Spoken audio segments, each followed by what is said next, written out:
Welcome to Begin, Build, Blossom, your business journey with Clarita, the podcast where we will discuss valuable insights, resources, and motivation to fuel your entrepreneurial spirit. Let's build a supportive community together. Subscribe now to Begin, Build, Blossom, and let's embark on your business journey.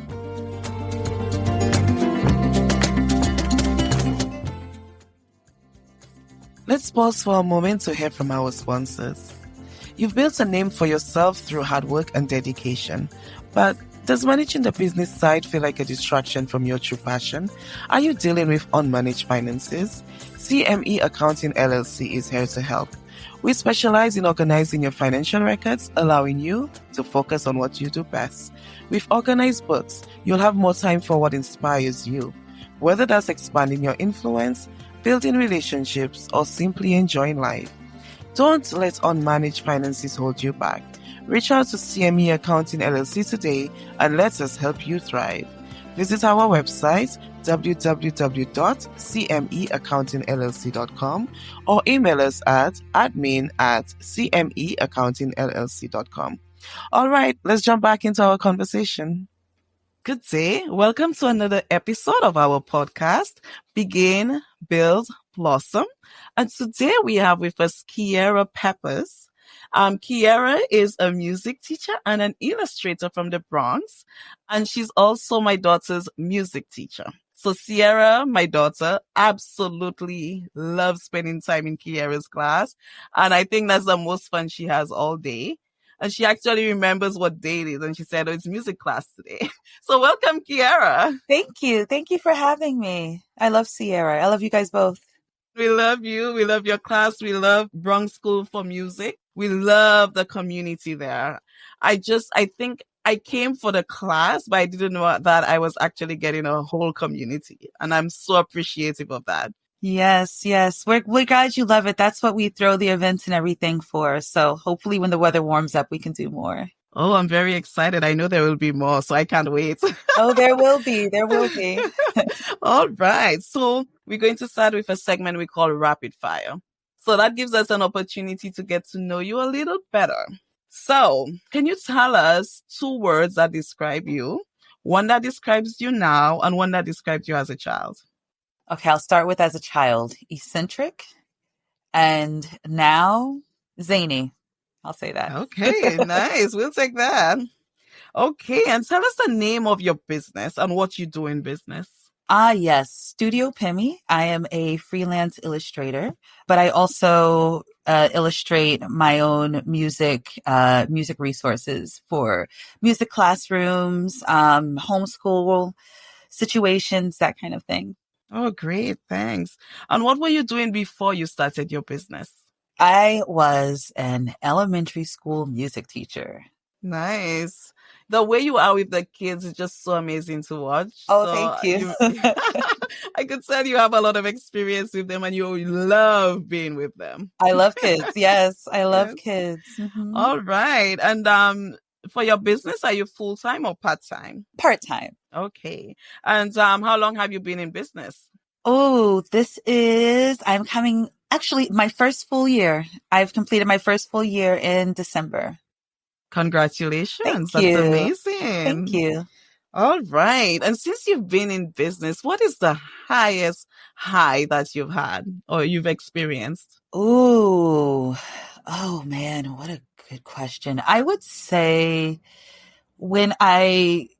for me, it's seeing people really enjoy my artwork on Instagram. That has been like the highest high. Just the people that leave comments and say that they think everything is like so cute or so colorful. I would say that's for me, just like seeing my Instagram following grow after not really being on Instagram for a few years. I was just shocked that people were even interested in what I was doing. So that's been really exciting for me. And I think another thing is just seeing people really enjoy my artist portrait series. I like to draw portraits of it started out as jazz musicians, but then I branched out to different, musicians, throughout the last year, and people really seem to enjoy that. So that's been a high for me. Oh, I love that. And on the side of that, the lowest moment you've experienced so far. Oh, in business, I would say going months with nobody checking out my Etsy. That's Right. pretty low. That's pretty low. But I would say on top of that, I mean, there's always going to be an ebb and flow. But I would say mostly for me is just not really being motivated or not knowing what to do next. I would say for me that's pretty hard to deal with as an illustrator, because you see so much around you that's an inspiration, and yet you don't really have the motor in you to like act on it. So Mm. that's hard sometimes. Yeah. And how do you, if you don't mind me asking, how do you get over that when that happens for you? I try to go for walks and just take pictures of what I see, or record myself, as I'm going on walks, do like an audio recording and talk about what I see to try to stir something up. I'm very Bronxy. I love almost everything about the Bronx. I'm born and raised here. So I try to see some sort of inspiration in everything around me. So sometimes that's kind of like how I try to start the engine again. Okay, great. Wow. And is there a book or movie that you'd recommend? Book would be, I can't remember the name of the book I finished. Not, I didn't just finish it. I finished it last year. I can't remember the name of that book, but it was great. But one that I am in and out of now, I'm looking at it. It is The Bronx Nobody Knows. Oh. And it's a walking tour. There was a man, he was a professor. Unfortunately, he passed away from COVID, but he and his wife used to go through walks through all 5 boroughs, and he documented it and put it in book form. So that's one that I'm currently reading. And a movie, I will always say Beat Street. I actually have not seen that one. So that's something. Yeah, you just gave me 2 assignments. I need to go look up that book and that movie. Yes, Beat Street from 1983. It's a breakdance movie. Oh, wow. Okay. Well, thanks for sharing that with us. Yeah. And we now move on to the begin segment. So do you remember the first time you actually thought of starting a business? Well, there are 2 first times. The first one, I was about 11 years old. I had always been interested in creating my own kind of products. And back when I was around, I would say 11, 12 is when I started. I was always into art and drawing and everything like that. But back when I was, middle school age is when I started, trying to make my own products, make my own wrapping paper, that kind of stuff. But when it came to Studio Pimmy, that started around, I want to say September of 2023. Like I said, I was an elementary school music teacher. I did that for 6 years. And all throughout the time, people would say, wow, like your little, your decorations in the classroom are so cute. Or, the different materials that you make for the kids are so cute. You should sell them. And I would say, well, I don't really know. Like, I don't have the time for that, So I was thinking about it around that time, but I started Studio Pimmy December 2023. Okay. All right. And in terms of your upbringing, I know you said around when you were 11 years old, you started doing some of your own creations. Can you tell us a little bit more about that? Sure. So I am one of 4. I have 3 older brothers, and I'm the youngest and the only girl. And we all like art in some way, shape, or form. One of them is a comic book artist. The other one is a graphic designer. And the other one, he dibbles and dabbles in design, but he's a teacher as well. So growing up, I always had art around me. My parents, my dad, he used to draw, and he doesn't really anymore. My mom, she would doodle and stuff, but they met in a choir, I believe. So there was always music and art around, and I just always really enjoyed writing my own stories and poems and making, drawing pictures along with it and putting them on my wall. I liked drawing on the walls, I must admit. My parents I want to say they didn't love it, but those drawings are still in their bedroom, on their bedroom to this day. So they might actually have liked it. They might not have loved it at the time, but I guess they've kept it around. But I've always really liked drawing. So that was something that I would always keep a sketchbook of some sort. I would always, keep a journal. And as I got older, I started to illustrate my Christmas lists, and I would make sure they're like pages long. And I didn't want my parents to get confused. So I would draw exactly what I wanted, put directions to get to the aisle that they needed to get to. I was very specific. I was always into illustration and things like that, and music. Yeah, that was my childhood. That sounds like a beautiful childhood. Thank you. Thanks for sharing that with us. And when you decided to start the business, what steps did you take at that point, from decision to now? Oh, my friend, she's an art teacher. We actually met at the old school that we used to teach. And she was the art teacher and I was the music teacher. And she left the school first and she went to go teach somewhere else. And they were having a winter fair where they were like selling different things. And she said, "Hey, why don't you sell some stickers? You can sell some stickers. We can make some little, I forgot what it's called, like polymer clay, like pins and stuff, because I have a character. His name is Merle. He's a pigeon. He's a pigeon from the 60s who owns a diner and he teaches music through his diner.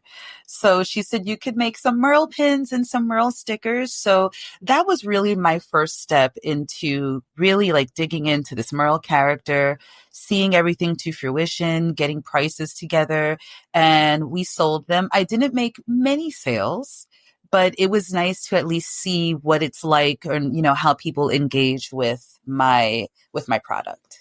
Great. And on the in terms of registering or anything, do you do anything like that? And maybe we can touch about Etsy as well. The fact that you sell on Etsy. Yes, because that's mainly what I do now. So I haven't registered the name or anything just yet, which is something I need to do because I don't want anybody taking that. And I also don't want anybody taking my Merle character. I love him dearly.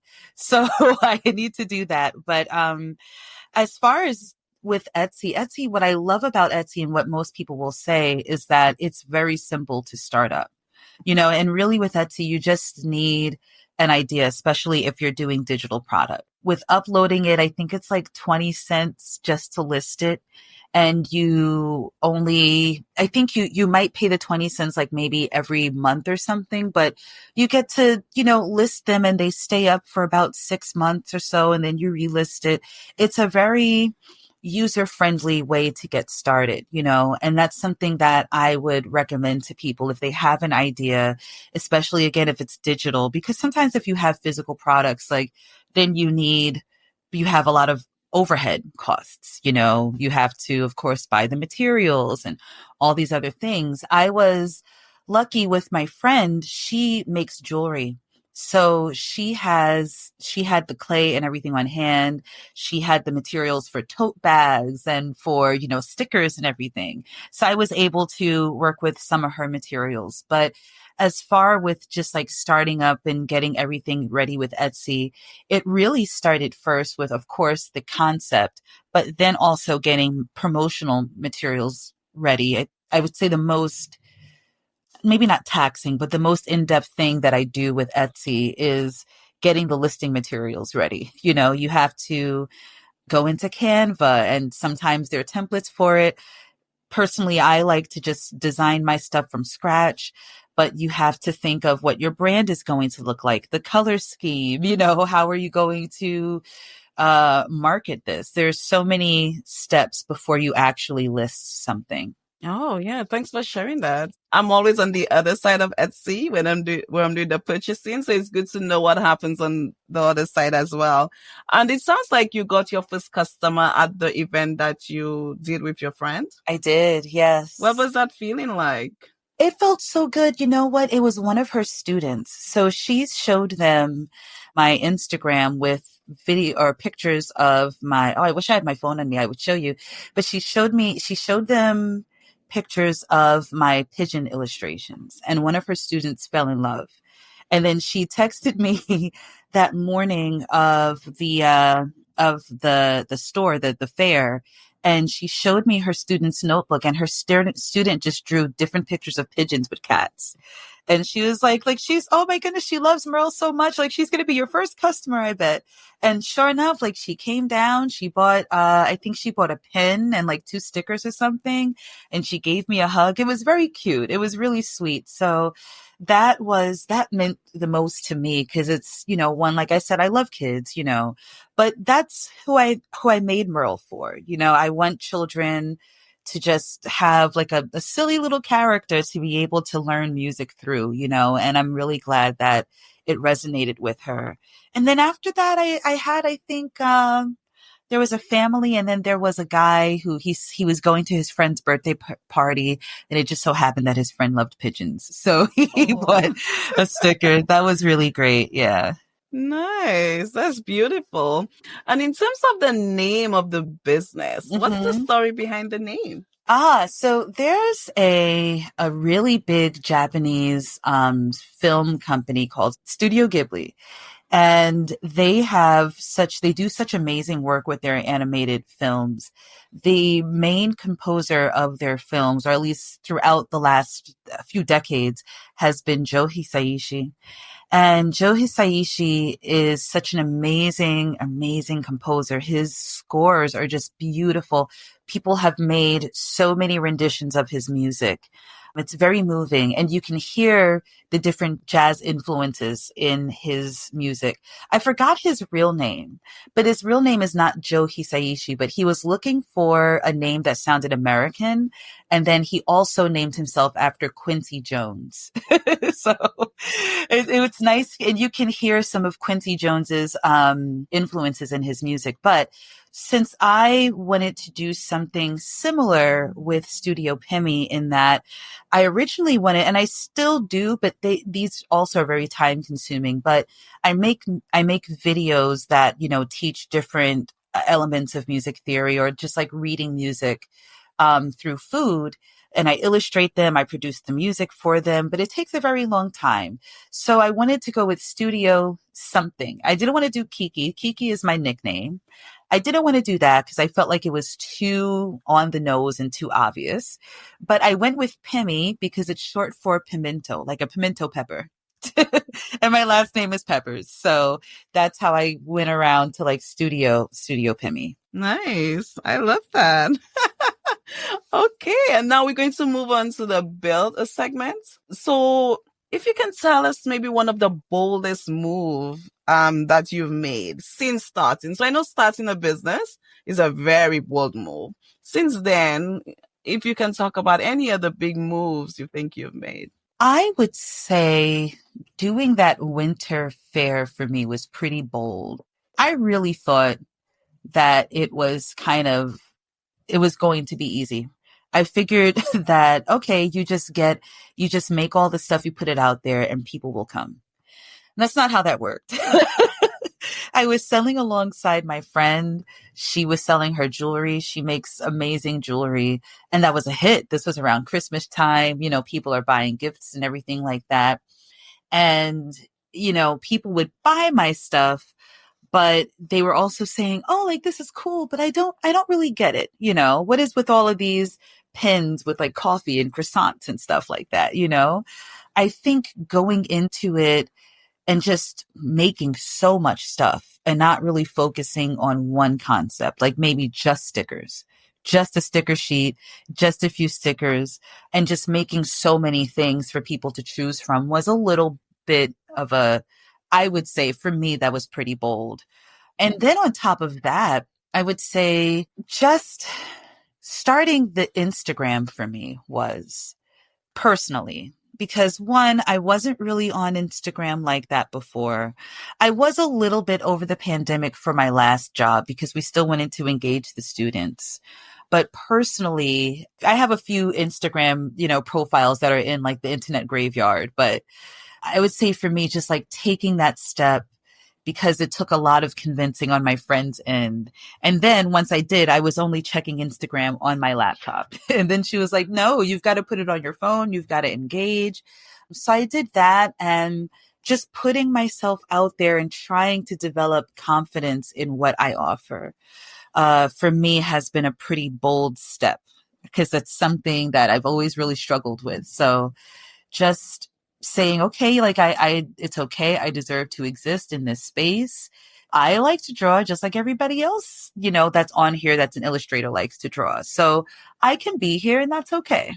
Yes, yes. I can definitely relate to that because there's the confidence you have that's different from the confidence in like putting yourself out there to the world, right? Because even with this podcast, when I'm speaking with my friends, I'm always interviewing them in a sense because I ask a lot of questions. But then to actually put myself out there on YouTube and Instagram, that takes a lot of courage. It may not seem that way to some, but it really does. So yeah, thanks for sharing that with us. Thank you. It does. A lot of people think that it's just a matter of, well, like, oh, it's YouTube, you can just, everybody's making money. You can just record yourself and put it out there. No, like I have two podcast concepts that I've made multiple episodes of and they haven't seen the light of day. So it's just like, it takes a lot of courage to do that, to hear, and even to like listen to your voice back. That takes a lot. Mm-hmm.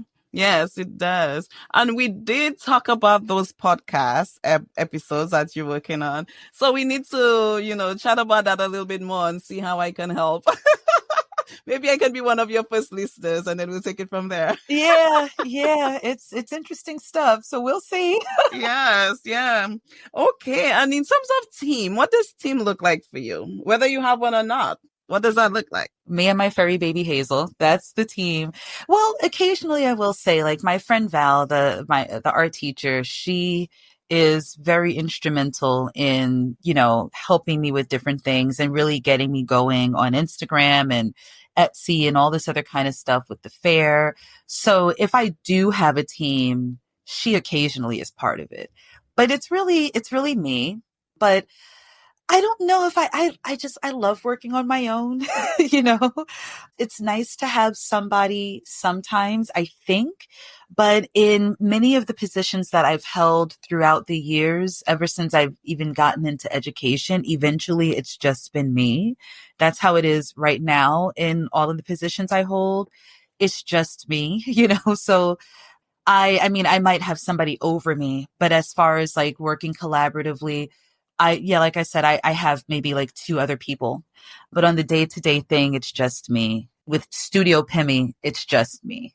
Okay. And I know, especially as, persons with small businesses like ourselves, we tend to do everything. And sometimes that can become overwhelming.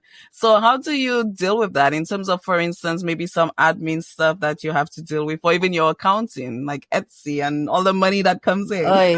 Yeah. How do you handle all of that? Yeah, well, Etsy does have some good like built-in tools. They'll send you I forgot what it is, the tax sheet. they'll send you that. But I just I'm old school in that way where I write things down. I just try to write everything down on paper. Phil, my leader, my boss at Bronx School for Music, he's trying to get me to use the Outlook calendar because he feels like, he's like, that's really changed my life. And I'm like, yeah, I've got to use that calendar. But I would say just like writing things down is the way that I keep things in order the most. And taking screenshots of things. Okay. I mean, as long as it works for you, I feel like, even with all the technology and everything, it depends on where you're at the time and what works for you. And as things change, you change with it if need be. Right. The thing that does work for me with like accounting and everything is just Notion. Have you heard of that app? I've heard of Notion, but I've never used that. I use that for budgeting, and it's just like writing, typing it in every evening, going over my accounts and everything like that, and just writing, okay, this is what I spent, this is what I owe, this is what I've done. That's helped. And whatever my bank app is, that really does help. Like the apps, like with Etsy, they have a seller app. It's very straightforward. So that's really good. You can it sends you notifications. You can keep updates, but otherwise I write everything down. No, that's great. And, since you mentioned Notion and I have heard of it, I'm going to look it up to see what it's about. It's pretty good. It can get pretty in depth, but that's too much for me. I just like to, Okay. have things visually. Yeah, you take what you need from it. So, in terms of networking, what does networking look like for you? I do it mostly on Instagram. I've met a few different illustrators on Instagram, a few different small businesses here and there. That's, usually what I do. I'll either follow them or they will follow me or just like their posts a lot and they'll like mine in return. I have networked with mostly smaller businesses, throughout the Bronx, not many. But that's typically what I do. And that way they're able to see my work. And if they're interested, they can incorporate that in their small business. I haven't gotten many inquiries, but there was one. They wanted to feature some of my artwork in their cafe, but we haven't like really like taken off with that just yet. But that's mainly what networking looks like for me. Just kind of, seeing who's out there on Instagram. Let's pause for a moment to hear from our sponsors. You've built a name for yourself through hard work and dedication, but does managing the business side feel like a distraction from your true passion? Are you dealing with unmanaged finances? CME Accounting LLC is here to help. We specialize in organizing your financial records, allowing you to focus on what you do best. With organized books, you'll have more time for what inspires you.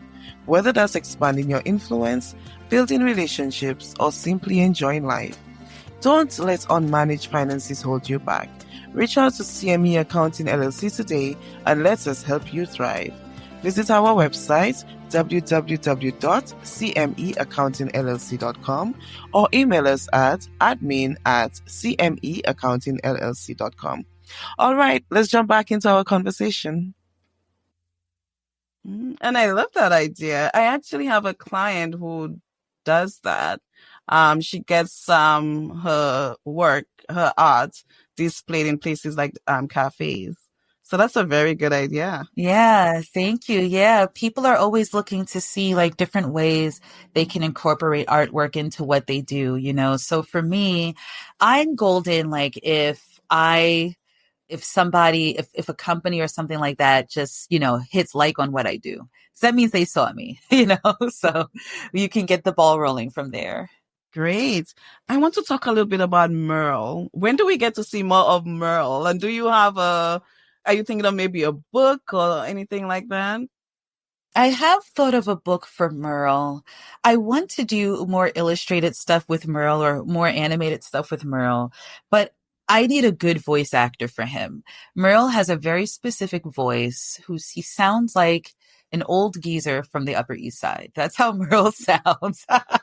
So I need someone who has like that kind of old gravelly voice. But yeah, I started with the idea of Merle because one of the last lessons I taught at my old school was how to play Satin Doll by Duke Ellington, how to play that through looking over Duke Ellington's or studying Duke Ellington's favorite foods. Duke Ellington was a foodie. And that's like one of his favorite things outside of music and art, because he was also a painter. But Duke Ellington, it was almost a problem. Like that's all he liked to do on tour was just eat food. And one of the ways that I learned that I was able to internalize rhythm for myself was when I was an undergrad, one of our professors, I think it was like for a jazz ensemble, he gave us a worksheet that just had on one side, it was foods, just a list of foods. On the other side, it was its music note equivalent. And that was like a light bulb that went off in my head. And so with Merle or with Duke, I was just like, okay, maybe the kids can learn the rhythm of Satin Doll by turning his favorite foods into music notes. And that really helped, especially like with the kindergartners and everything. And I said, well, I like this idea, but then I want to create a story where Duke Ellington goes to a diner, or I want to take this because there is a real story of him going to some seafood shack in Rhode Island or something like that. And he orders all this food. And I said, but I want to make it more relatable, and then I was also teaching about New York City. So that's how I came up with a pigeon who owns a diner and serves different rhythm foods, That's where that came from. And all of the foods that well, right now, all of the foods that Merle serves are Duke Ellington's actual favorite foods. Oh, I love that. Thank you. And I'm sitting here thinking maybe we should start something where it's be the voice for Merle and see who will reach out with their voice. Merle, yes.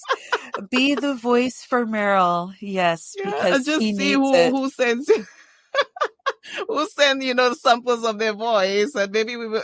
How would you know that it's Merle's voice? You think it will just click for you once you hear that voice? Oh, yes. I know Merle's voice when I hear it. Yes, I do. I can't do it that well. But if you think of just like, Jerry Stiller, Ben Stiller's dad from Seinfeld, not Arthur. He also played Arthur, but Frank Costanza from Seinfeld. Merle is slightly inspired by Frank Costanza as well. Just kind of like an old geezer shaking his fist at the world or shaking his fist in the air. This old geezer who doesn't want things to change and lives in this very mid-century kind of world.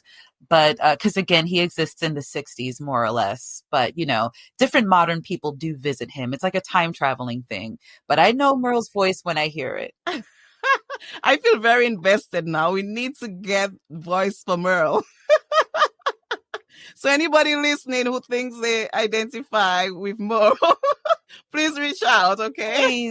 Please, yes. Merle needs a voice, and he sounds like an old man. He's a happy guy.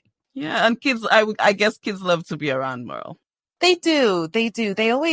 Like my older students, they never knew Merle, but they would know the voice because I would do what I think his voice sounds like sometimes. Are we going to get a sample of that? I could try. I would, let's see. Listen, guys. Yeah, my name is Merle, guys. Okay. Like, that's Merle's voice. Why don't you come in and try some of my world famous, minestrone? Yes. That kind of thing. Wow.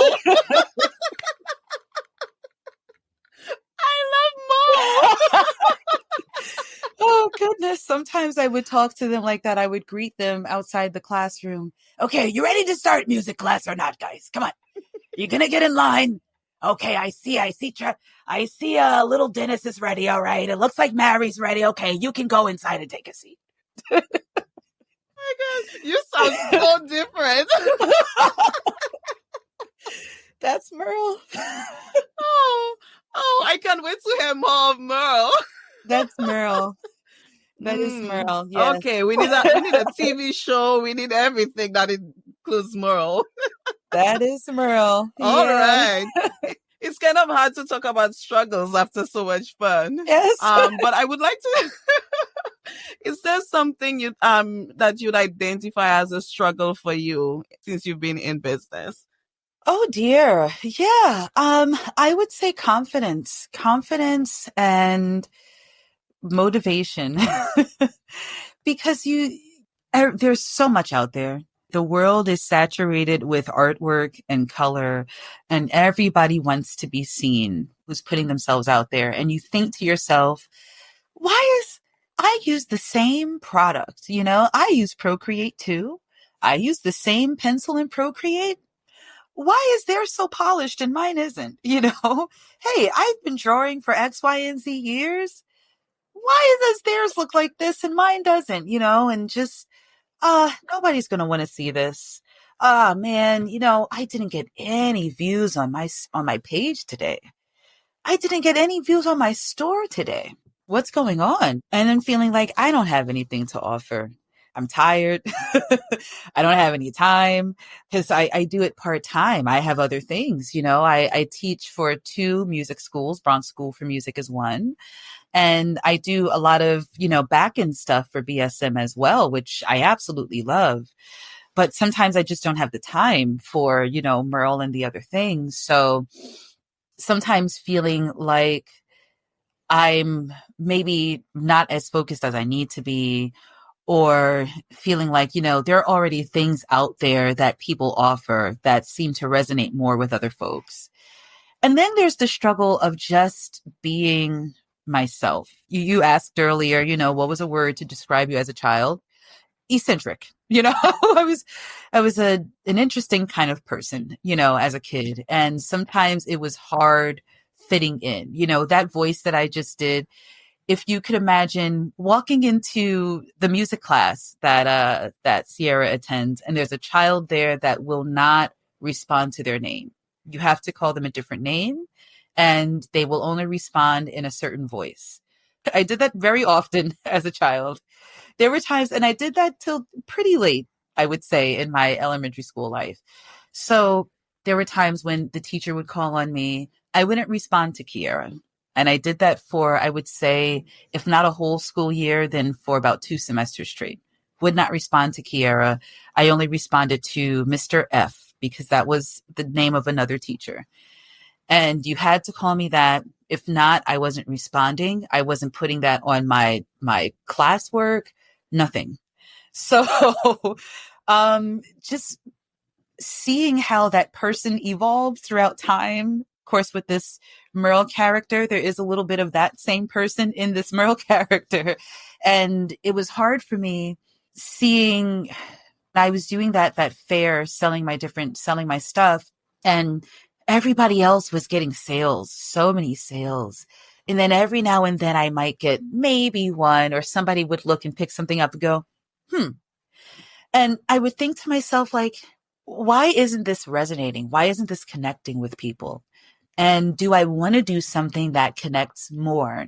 But if I do something that connects more, it doesn't feel authentic. I want to be myself. So learning how to bring the worlds together where you're still being yourself, but maybe you are presenting a little differently, or you're creating something that people do understand and enjoy. It takes time, and just accepting, that, I have, it's not like anything that I'm doing is revolutionary, but they might be a little different than what other people are offering. And that's okay. Even I would say with, the classes that I teach at BSM, I want this to keep going, I want people to keep coming, and just saying like, well, man, what was it like with the other teachers? Or what is it like with me? And just really accepting myself in each space that I go into, whether I'm teaching there, whether I'm teaching at another school, and saying it's okay to be myself, even if I do use that voice sometimes, or if I use different activities. Or last year I introduced Merle to my piano students. They liked him. So it goes somewhere, it works somehow, but just being able to accept who you are and the space that you take up, because whoever it's for them. Yeah, I'm glad that you said that, because that's what I was thinking. When you're a little different, it takes time, but when you find it, you will, when I say find it, I mean like your tribe, the people who really get it. Right. Yeah. And then who says your art has to be like everybody else's, the strokes and all of that? You do you. I believe in being authentic. Even with the podcast, if I'm being honest, I'm doing it because I love it, but I feel like it's going to land where it needs to. Yeah. So I will continue to do it. I have a lot to work on, of course. But I love the process. Right. Yeah. So it will land where it's supposed to. It might take a little longer. Yeah. But do you love what you're doing? I love what I do. Yeah. Yeah. And you feel you're making a difference, as little as it may be right now. But I will tell you, Merle. Merle. I love Merle. I can't wait for Merle to be introduced to the whole world. And I just can't wait to hear more of Merle. And what is it, Mr. F? Mr. F, yes. When you said Mr. F, I thought that was, I just imagine you in the class not responding. I wouldn't respond. Until somebody says Mr. F. Yeah, I wouldn't respond.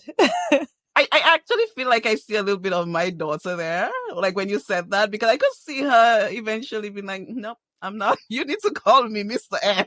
You need to call me Mr. F. I always giggle at that, because our names are very similar.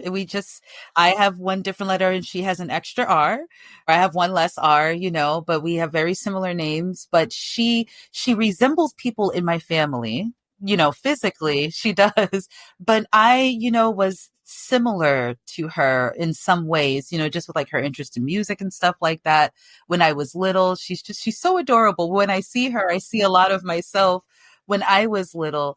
But yeah, I wouldn't respond to that kind of stuff. And it started earlier, at first I had to be called different names in kindergarten and, when I was younger than that. And I just kind of kept that kind of stuff going throughout time. Thank you so much for sharing all of that with us.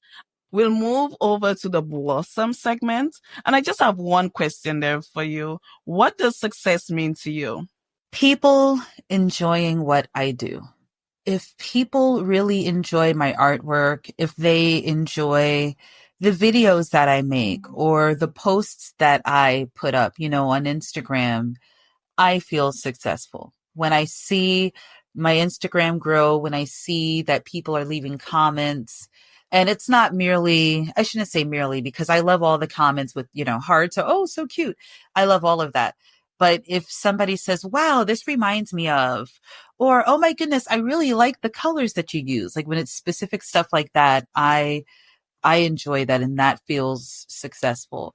When children understand a concept that we've been working on for quite some time, I feel successful. So just seeing people enjoy what I do, seeing that I'm able to connect with folks through different mediums in different ways, that for me is successful. I remember one time when I first started teaching elementary school music, I had a student who he was very quiet and he didn't participate all that much, but he finally played. I think he was a fourth grader at the time. I think he's a senior in high school now, but he finally played a rhythm correctly on the drum. And he shouted out, yes, yes. And he started crying. And all of his friends gathered around him and celebrated him. And I said, okay, there it is. I did something right. He finally got it.